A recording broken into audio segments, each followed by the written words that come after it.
प्रयास किया हमारा ये प्रोग्राम कुछ नए विषय के साथ हम लोग यहाँ पे प्रस्तुत करें। तो उसके लिए उन्होंने पहले काफ़ी रिसर्च किया कि क्या क्या सब्जेक्ट का रिक्वायरमेंट है। वो बातचीत करके हमको उन्होंने 5 सब्जेक्ट दिए कि आप इन सब्जेक्ट्स के ऊपर बात कीजिए। तो उसके हिसाब से हम लोग अभी ये अपना एनर्जी सेविंग कंसेप्ट का जो ट्रेनिंग प्रोग्राम बना के आए हैं, तो इसमें जितना भी हम लोग डिस्कशन और लेक्चर्स करेंगे वो सब ऐसे लेक्चर्स हैं जो पहले हमने यहाँ पर नहीं किए हैं, और कुछ चीज़ें ऐसी हैं जो जिनके बारे में मतलब हम लोगों ने कुछ पढ़ के इंटरनेट से लिटरेचर लेके हमारे पास जो किताबें होती हैं उनको पढ़ के अपने लेक्चर्स तैयार किए हैं, और थोड़ा बहुत एक्सपीरियंस हमको थानगढ़ में काम करके जो मिला है वो सब मिला के हमने एक प्रस्तुत करने की कोशिश किया है, जिसके अंदर बहुत सारी चीज़ें होंगी जिनको आप रिलेट कर पाएंगे, आप समझ पाएंगे कि ये चीज़ें आपकी इंडस्ट्री में हो रही है। थोड़ा बहुत हम उसमें बताएंगे कि आपको ये ऐसा करने की बजाय अगर ऐसा किया जाए तो इसमें कुछ एनर्जी सेविंग हो सकता है। इस टाइप का डिस्कशन सब रहेगा। तो इस प्रोग्राम को मैं चाहूँगा कि डिज़ाइन करने में जो सबसे बड़ी भूमिका है वो हमारे अश्विन भाई और कल्पेश भाई, इन लोगों ने बहुत काम करके हमें बताया है। फिर मैं स्वागत करता हूँ मुकेश पटेल जी का, जो बहुत ही यंग एंटरप्रेन्योर हैं अपने थानगढ़ के, और मेरे पुराने सभी प्रोग्रामों में हमेशा मिलते रहे हैं मुझे। तो और बाकी आप सबका भी बहुत स्वागत है। और मैं यही चाहता हूँ कि इस प्रोग्राम में आज किसी वजह से हम लेट हुए तो थोड़ी जनसंख्या कम हो गई है, लेकिन अभी मैंने कुछ लोगों से बात किया है और लोगों से तो वो आ रहे हैं। सबका ये कहना है कि हम मतलब लेट हुआ तो उनके प्रोग्राम चेंज हो गया, उसके हिसाब से वो नहीं आए, लेकिन अब आने वाले हैं। ये जो इसमें आपको 2 लाइनें दिख रही हैं एक साथ, ये ऊपर जो ब्लैक कलर की लाइन है ये क्या है, ग्लेज है, और ये जो व्हाइट कलर में है ये है बॉडी। ठीक है, एट फायरिंग टेम्परेचर आपने बॉडी के ऊपर एक ग्लेज का लेयर लगा दिया और उसको फायरिंग किया। आपका जब पीक फायरिंग टेम्परेचर है, मान लीजिए 1220 डिग्री पे आपने पीस को फायर किया है, तो 1220 डिग्री पे ग्लेज और बॉडी दोनों इस तरीके से रहेंगे, एक के ऊपर एक रखे हुए हैं। ठीक है, एक दूसरे से चिपके हुए हैं, दोनों एक ही 1200 डिग्री पे दोनों का साइज एक जैसा है। उसके बाद जब ठंडा होना शुरू हुआ, अगर ऐसा होता कि कोई बॉन्डिंग नहीं है दोनों के बीच में, ग्लेज का लेयर सेपरेटली 2 अलग अलग सैंपल हो, ठीक है, दोनों को हमने 1200 डिग्री पे गर्म किया, तो दोनों का एक्सपेंशन जो है वो अलग अलग है। ग्लेज का और बॉडी का एक्सपेंशन अलग अलग है ना, अभी इससे पिछले कर्व में मैंने आपको दिखाया, ये जो है इनके एक्सपेंशन अलग अलग है।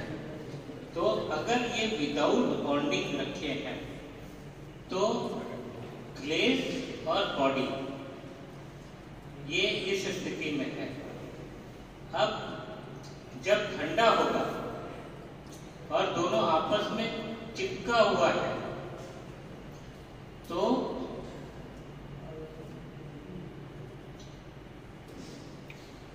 एक कंप्रेशन की स्थिति डेवलप होती है, क्योंकि आपस में चिपके हुए हैं। बॉडी ग्लेज को कंप्रेस करके रखती है, बॉडी का एक्सपेंशन ज्यादा है, ग्लेज का एक्सपेंशन कम है।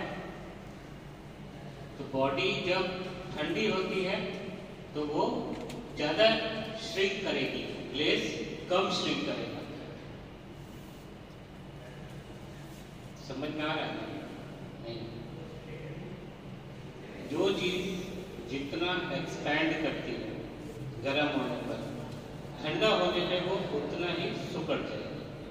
ठीक है, तो जो चीज ज्यादा एक्सपैंड की है, ज्यादा एक्सपेंशन हुआ है, वो ज्यादा सिकुड़ेगी, और जो चीज का एक्सपेंशन कम हुआ है वो कम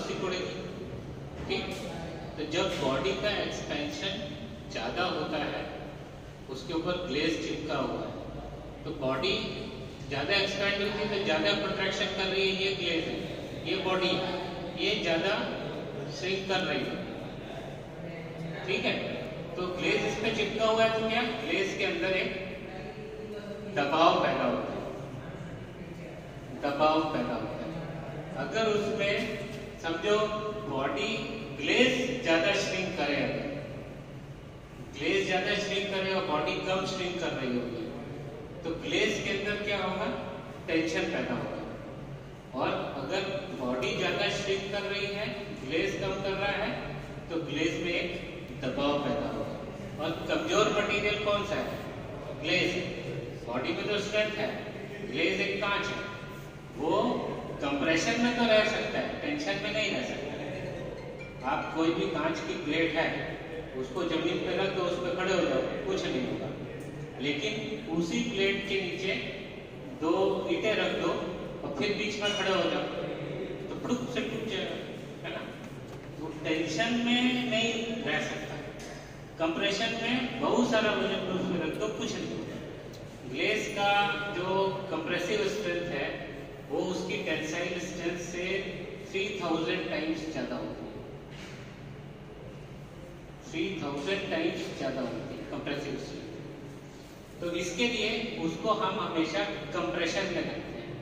तो इसीलिए ग्लेज जब भी हमारा कंप्रेशन में होगा तो नो डिफेक्ट, अगर टेंशन में आ गया तो डिफेक्ट, ठीक है। ये क्रेजिंग होगा, चिपिंग होगा, पीलिंग होगा, ये सारे डिफेक्ट इस वजह से होते हैं। तो ये एक आउट ऑफ द वे था, बट हो गया डिस्कशन। वहाँ जाके मैक्सिमम पोरोसिटी बन जाती है। उस टेम्परेचर पे जाके अगर आप बॉडी को थोड़ा टाइम दो तो उसमें से सारे कार्बन को वहाँ पे रिमूव किया जा सकता है। 600 डिग्री पे उसको हीट करो, फिर उसका पोरोसिटी चेक कर दो, 700, 800, 900, 1000, ऐसे आपने हर एक टेम्परेचर पे पोरोसिटी को चेक किया तो आपको पता चलेगा कि 800 डिग्री में देखा ना, मैंने बताया ना एक्सपेंशन हो रहा है, कंट्रैक्शन हो रहा है, तो जो कंट्रैक्शन जहाँ हो रहा है वहाँ पर पोरोसिटी कम होना शुरू ही हो जाएगा क्योंकि कंट्रैक्शन आ रहा है। तो उससे पहले आपको एक जगह एक टेम्परेचर पे ऐसा पता चलेगा कि जहाँ पे बहुत सारा क्या नाम है, ये है पोरोसिटी मैक्सिमम है। तो वो जो स्टेज है या उससे थोड़ा पहले के स्टेज पे अगर मैं थोड़ा एयर दूं फर्नेस में थोड़ा सा, या वहां पे थोड़ा टाइम दूं, सो दैट मतलब आपने प्री हीटिंग जोन में एक एरिया डिसाइड करिए कि अभी समझो यहाँ 800 डिग्री टेम्परेचर है, इतनी दूरी पे 900 डिग्री टेम्परेचर, तो वहां से जो रेडिएशन लॉस हो रहा है और यही रिफ्रैक्टरी अगर आउटर साइड का टेम्परेचर उसका 100 डिग्री हो जाए तो उसका रेडिएशन लॉस काफी मात्रा में कम हो जाएगा। तो हमको जो समझना है वो ये कि आपके किल का जो सरफेस है उसका पूरे हर जगह पे आप उसको जितना ठंडा रख पाओगे उतना आपका हीट का सेविंग होगा, उतना फ्यूल का सेविंग होगा। तो आप अपना इंसुलेशन को और जो भी आप ऑपरेट करते हो किल को, जो भी प्राइमरी सेकेंडरी एयर वगैरह देखिए जैसे भी मेंटेन कर रहे हो, उसमें आप ये कोशिश करो कि हमारे सरफेस का टेम्परेचर कम हो। अगर सरफेस का टेम्परेचर कम हुआ तो आप अज्यूम कर लेना कि आपके फर्नेस का एफिशिएंसी बढ़ गया। ये एक थंब रूल जैसा आप मान सकते हो। तो हमको फर्नेस के सरफेस टेम्परेचर को कम करना है, उसके ऑपरेशन को और उसके लीकेजेस वगैरह को, लाइनिंग वगैरह को सेट करके। Losses occurring during opening, losses occurring through opening in furnace wall.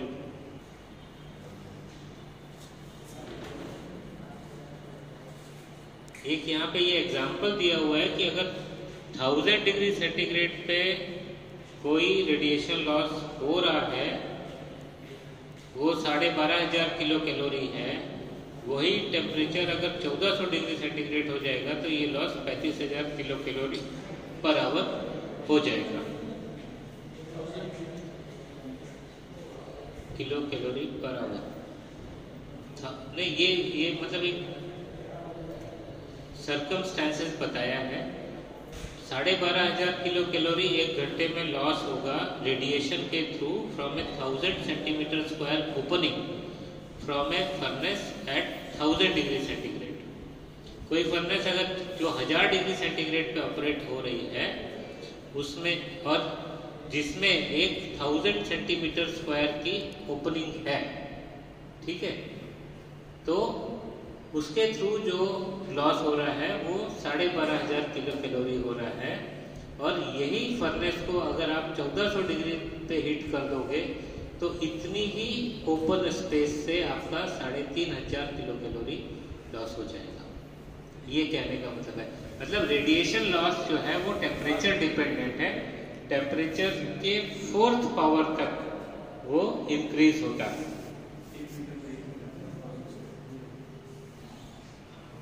हाँ, 1000 सेंटीमीटर टोटल आपके जो छोटे छोटे एरिया होंगे जहाँ से हीट लॉस हो रहा है, अगर वो 1000 सेंटीमीटर स्क्वायर जितना होता है तो आपको इतना लॉस होता है। Further the heat going out from the furnace will have to be compensated by burning additional fuel. जितना लॉस होगा उतना ही हमको फ्यूल जलाना है। Every unit of heat lost is compensated by 3 units of additional heat. और ये भी एक कैसा होता है, साइक्लिक प्रोसेस है। आप अगर ये कह रहे हैं कि 1 यूनिट हीट का लॉस हो रहा है तो हमको 3 यूनिट जलाने पड़ते हैं भट्टी में। अगर आप 1 यूनिट लॉस रोकने में कामयाब हो गए तो भट्टी के अंदर आपको 3 यूनिट कम जलाने पड़ेंगे। ये कहने का मतलब है। तो किल में से जो लॉस होता है, हीट का जो लॉस होता है, उस पर हमको बहुत सजग रहना है। उसको कंट्रोल करने का कोशिश करो। जितना हम माल को कंट्रोल करने का कोशिश करते हैं ना, इसमें एक भी पिनोल नहीं आ जाए, एक भी काला दाग नहीं आ जाए, बिल्कुल टेढ़ा नहीं होना, क्वालिटी ये वो एक एस्पेक्ट है। उतना ही बड़ा ये भी एक एस्पेक्ट है कि आप जो पैसा खर्चा कर रहे हो वो पैसा कैसे हम कम कर सकते हैं खर्चे को। वो फर्नेस को कंट्रोल करके, फर्नेस में से जो लॉसेस हो रहे हैं, जो नुकसान हो रहे हैं, उनको बंद करना और एफिशिएंसी बढ़ाने का एक है, कंबशन का एफिशिएंसी आप बढ़ाओगे वो है। साथ साथ उतना ही इम्पोर्टेंट है कि फर्नेस में से लीकेज बंद करना है। फर्नेस में से एक बूंद भी हीट मेरी बाहर नहीं जानी चाहिए जो रिक्वायर्ड नहीं है। और ये बड़ा अमाउंट है जिसको हम लोग रियलाइज नहीं करते।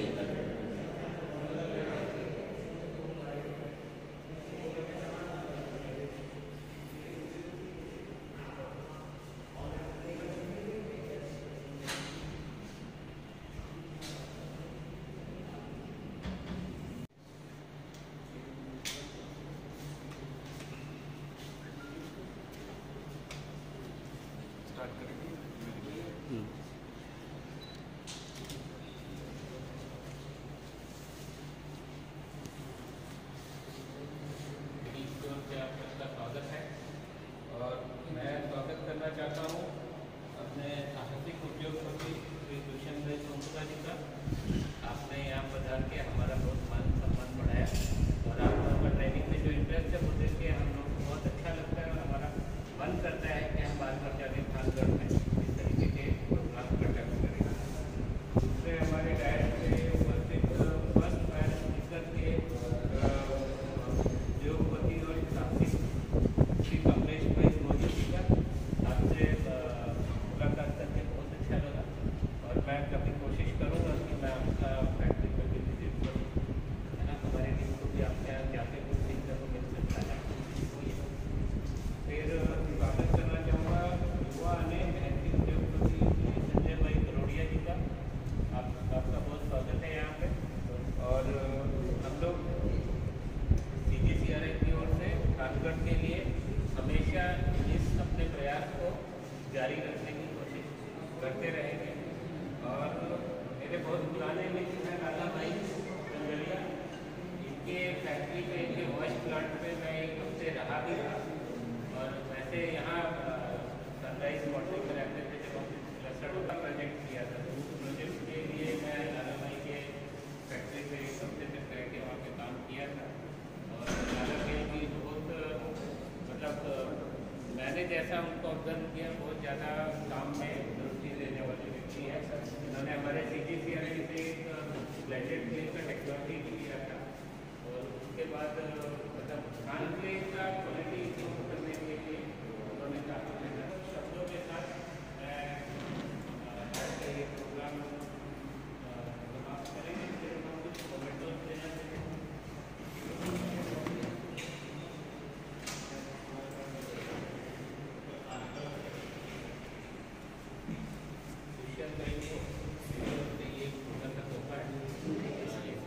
टेराकोटा का एक बॉटल का मतलब फ्लास्क है, और हम लोग इसको पानी पीने के लिए यूज़ करते हैं। टेबल पे आप रख सकते हैं। और किशोर भाई के लिए, कमलेश भाई धन्यवाद आपको बहुत बहुत। संजय भाई थैंक यू।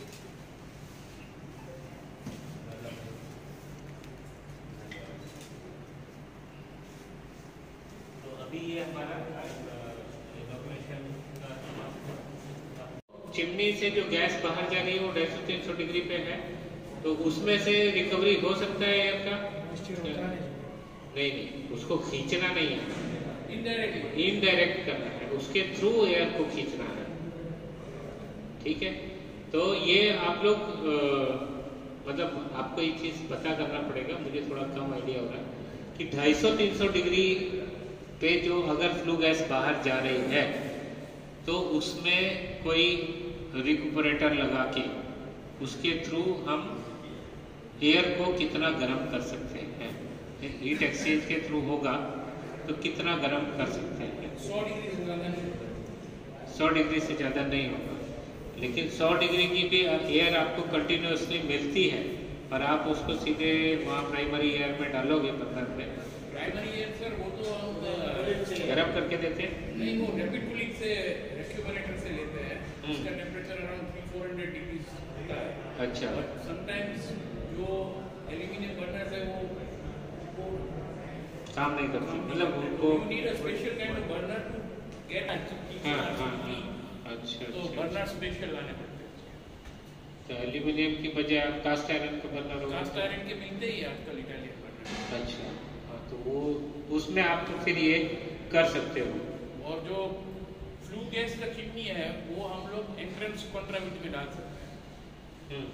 अच्छा, एंट्रेंस से प्री हीटिंग में डाल सकते हैं। ठीक है, मतलब प्रॉब्लम हाईली सल्फर वाला होता है और मस्ट होता है। तो जो रेक्यूपरेटर करते हैं उसको उड़ा देगा। हर साल या हर 2-3 साल में वो रेक्यूपरेटर को मेंटेन करना पड़ता है, चेंज करना पड़ेगा, क्योंकि वो लीक हो जाता है। स्टेनलेस स्टील भी सड़ जाता है। ओके, उसके बारे में आपको सोचना पड़ेगा।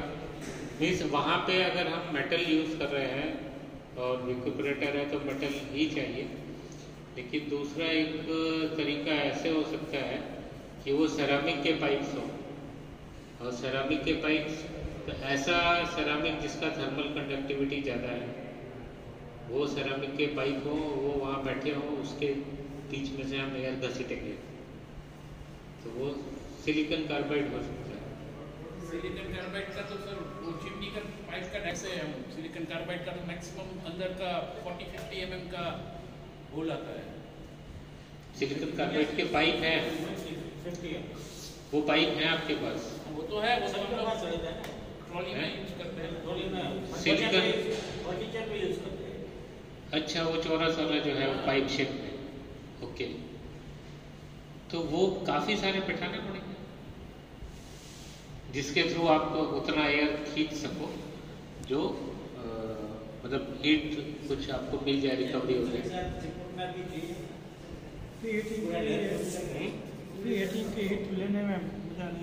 वो 250 डिग्री पे है तो इतना ज़्यादा हीट उसमें है भी नहीं।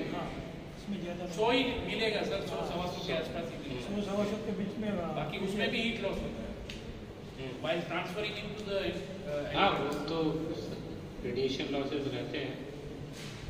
ठीक है, तो बेस्ट है। मतलब हम लोग इसको फ्लू गैस के टेम्परेचर को जितना कम करके रख सकते हैं, मेंटेन कर सकते हैं, हीट लॉस को वहीं पे रोकना है। उसमें से हीट रिकवर करने का प्रैक्टिकल पॉसिबिलिटी कम है, लेकिन हम उसको जितना कम कर देंगे, 250 के बजाय वो 200 पे आ जाएगी अगर, तो हमारा हीट लॉस, प्री हीटिंग का लॉस नहीं ले सकते हम, कूलिंग का लॉस ले सकते हैं। कूलिंग में जो हीट लॉस होती है ना, वो यूज कर सकते हैं। वो यूज कर सकते हैं, बराबर है। ठीक है, चलिए, तो ये हमारा आज का सेशन पूरा होता है इस समय का।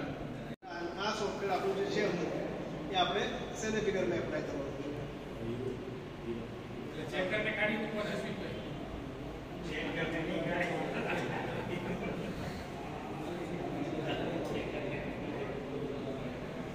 આ પીસ આવી ગયું તો આ સિલેક્શન થઈ ગયું એની સાઈઝ ઉપરથી. હવે કોઈ જગ્યાએ માસ જીરો કંઈ બી હોય એ આપણને ખ્યાલ આવી જાય. અને આ બધા સોફ્ટવેર આપણે ઇનામ ડેવલપ કરીએ છીએ. આપણે બસ ખાલી એને એપ્લાય કર્યા, એમને આપણે ડાયવર્ટ કર્યા આ બાજુ.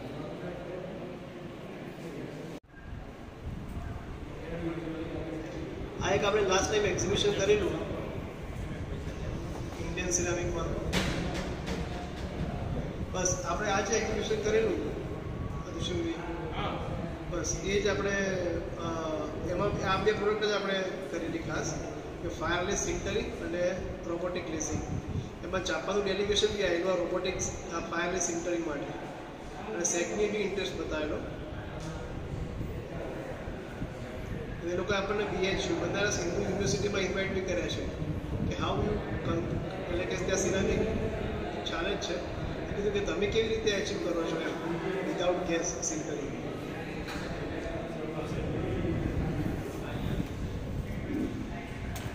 અવાજ આવશે બધા?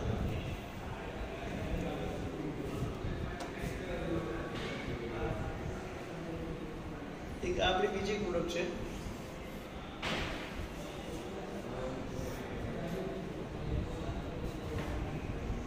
આની અંદર શું છે, આપણો જે વેસ્ટ છે, આપણો જે આપણે જે તમને ખ્યાલ હશે બાયોગેસ મિથેનની વાત કરી સાહેબ કે હા ઓર્ગેનિક વેસ્ટ, એ અત્યાર સુધી આપણે શું કરીએ છીએ કે એક બાયોગેસ પ્લાન્ટ બનાવીએ, એના અંદર નાખી દઈએ, એના અંદર ડીકમ્પોઝ થાય, એમાંથી મિથેન થાય અને આપણે લેતા હતા. આપણે એ ટેકનોલોજી લેસરથી કરી આ એક આપણે ડેવલપ કરી છે પ્રોડક્ટ. એના અંદર એ જે ઓર્ગેનિક વેસ્ટ છે એને સૂકવી નાખવાનું, પાણી ઉડાડી દેવાનું, બધું જ પાણી ઉડાડ્યા પછી એનું એક પાવડર બનાવી દેવાનું, અને એ પાવડરને લેસર એપ્લાય કરીએ આપણે પર્ટિક્યુલર કોવરન્ટ લેસર, તો મિથેન ગેસ પ્રોડ્યુસ થાય છે. આ લેસર આપણે એપ્લાય કર્યું, આ પાવડર બનાવ્યું આપણે એગ્રીકલ્ચર વેસ્ટનું, અને એ આપણે નાખવું અંદર.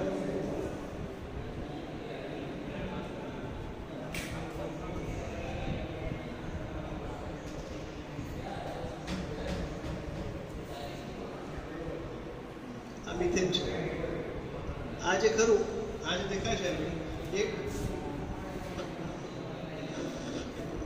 આ કોવરન્ટ લેસર છે.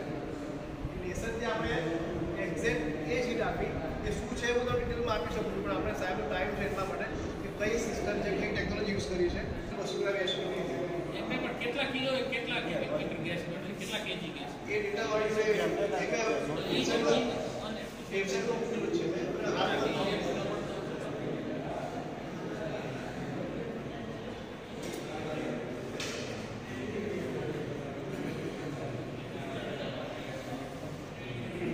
सब वो करो शायद. हाँ चलो है ना,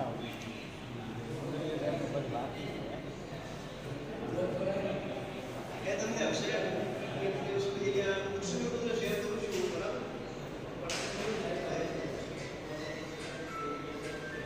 इंटरेस्ट क्या चाहिए सदा भी तो